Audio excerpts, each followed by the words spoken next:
তার জন্য আপনাকে চেষ্টা করতে হবে। আজকে নির্বাচন কমিশন এবং বর্তমানে নির্বাচনকে নিয়ে যে সুপারিশ মালা পেশ করা হচ্ছে, দ্বিকক্ষ বিশিষ্ট সংসদ হবে, 505 বিশিষ্ট আসন হবে, 400 আসন হবে নিম্নকক্ষের, 105 আসন হবে উচ্চ কক্ষের, যেখানে মহিলাদের জন্য 100 আসন সংরক্ষিত রাখা হয়েছে। আমি বলবো যেই কোঠার বিরুদ্ধে আন্দোলন করেছিলাম, কোনো সংরক্ষিত থাকবে না, ওপেন থাকবে। আমিও মহিলাদের জন্য কোনো সংরক্ষিত আসন চাই না, তরফে নির্বাচন করবে। আপনি বারবার বলতেছেন মহিলাদের সমান অধিকার দিবেন, আবার যদি মহিলাদের জন্য নির্দিষ্ট আসন রাখেন, এটা আমি মনে করি তাদের জন্য অপমান করা হয়, অযোগ্য মনে করা হয়। তাদেরকে অযোগ্য করতেছেন কেন? তারা লড়ুক, আপনাদের ধারণা অনুযায়ী তাদেরকে লড়ার সুযোগ করে দেন। সংরক্ষিত আসন আমরা চাই না। কোনো মহিলাদের জন্য সংরক্ষিত আসন করা মানে তাদেরকে দুর্বল করা, তাদেরকে যোগ্য না মনে করা। যদি আমি যোগ্যই হই, তা আমার জন্য কেন সংরক্ষিত আসন থাকবে? আমার জন্য কেন সংরক্ষিত কোঠা থাকবে? ওপেনভাবে তারা লড়াই করবে।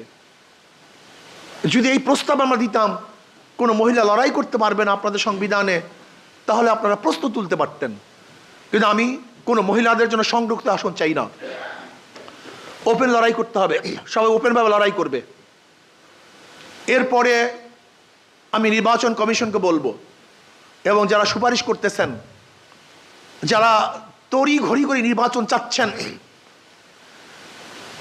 সংস্কার হওয়ার আগ পর্যন্ত যদি নির্বাচন দেন, সেই নির্বাচন ব্যর্থ হবে। আবার আপনারা প্রশ্নবিদ্ধ হবেন। আজকে কিছু দল তড়ি ঘড়ি করে নির্বাচন চাচ্ছে। আপনারা কোথায় ছিলেন? 16 বছর পর্যন্ত আপনি কি করেছেন? কোথায় ছিলেন? কি আন্দোলন করেছেন? ঈদ কি আপনাদের এখনো যায় নাই? ঈদ কি আপনাদের শেষ হয় নাই? বারবার ঈদের জন্য আপনারা মানুষকে আশ্বস্ত করেছিলেন ঈদের পরেই আপনারা আন্দোলন করবেন, সংগ্রাম করবেন। বহুত ঈদ চলে গেছে, কিন্তু আমরা আন্দোলন দেখি নেই, সংগ্রাম দেখি নেই।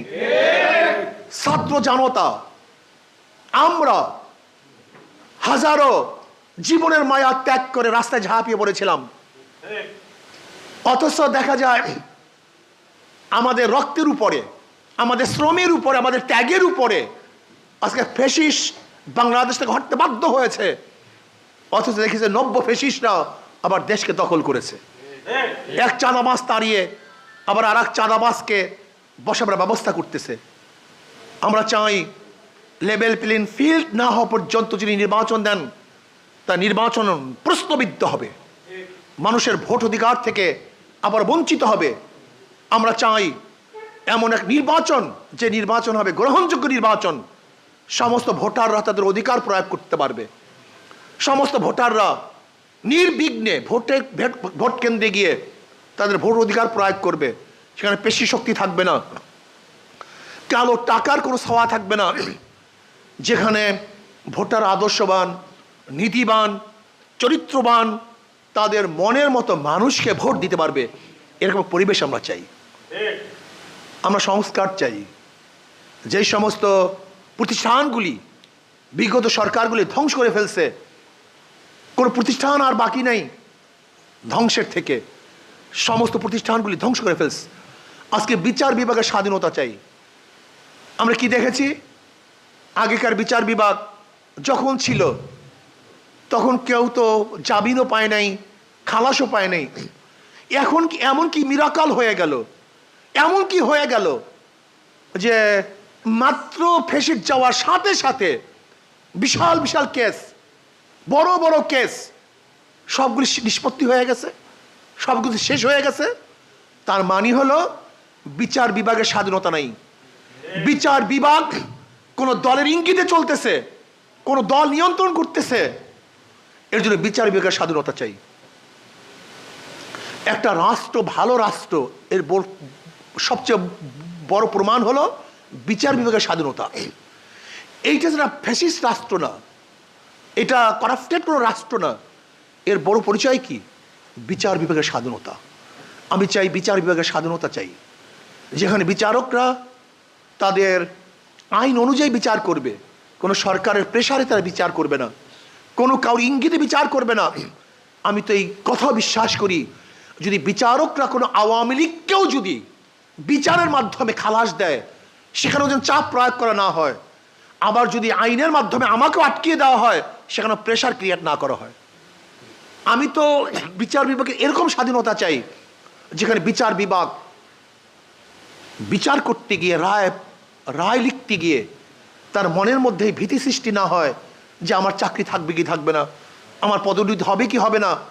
যদি বিচার বিভাগের মধ্যে এরকম ধারণা পয়দা হয়, তাদের দ্বারা কোনোদিন নিরপেক্ষ বিচার হওয়া সম্ভব না।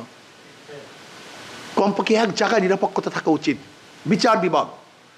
বিচার বিভাগের পূর্ণ স্বাধীনতা আমরা কামনা করছি, যেখানে কাউ ইঙ্গিতে বিচার হবে না, বরং তার বিবেক এবং বুদ্ধির মাধ্যমে ইনসাফের ভিত্তিতে বিচার করবে। তবে হ্যাঁ, বিচারকদেরকেও আদেল হওয়া চাই, বিচারকদের ন্যায় বিচার হওয়া চাই, ন্যায় বিচারক হওয়া চাই। যদি বিচারকরা ওই মানিক মাকড়া বিচারক হন, ওই মানিক মাকড়া বিচারক যার মনের মধ্যে বিদ্বেষ, যার মনের মধ্যে ঘৃণা, যার মনের মধ্যে হাজারো কুলুষতা আছে, এরকম বিচারকের মাধ্যমে কোনোদিন নিরপেক্ষ বিচার হতে পারে না। আমি বিচারকদেরকে নিরপেক্ষ চাই, আদেল চাই, ইনসাফকার চাই, এবং আমি এইটাও চাই বিচারকদের স্বাধীনতা, বিচারওয়ালার স্বাধীনতা। বিচার বিভাগ যদি স্বাধীন না থাকে, তাহলে সেখানেও সেই দেশেও কোন মানুষ বসবাস করতে পারে না।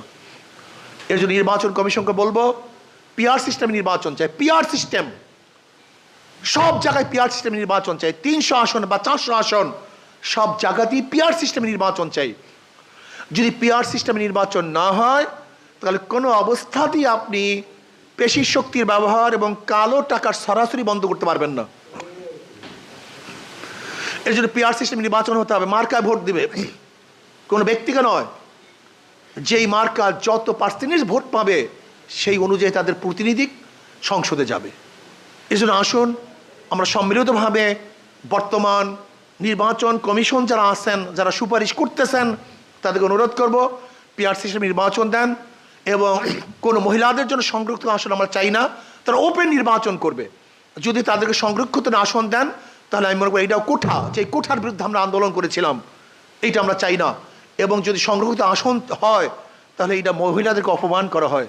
কাজে আল্লাহ আমাকে এবং আমাদের সবাইকে ইসলাম, দেশ, মানবতার কল্যাণে কাজ করার তৌফিক দান করেন।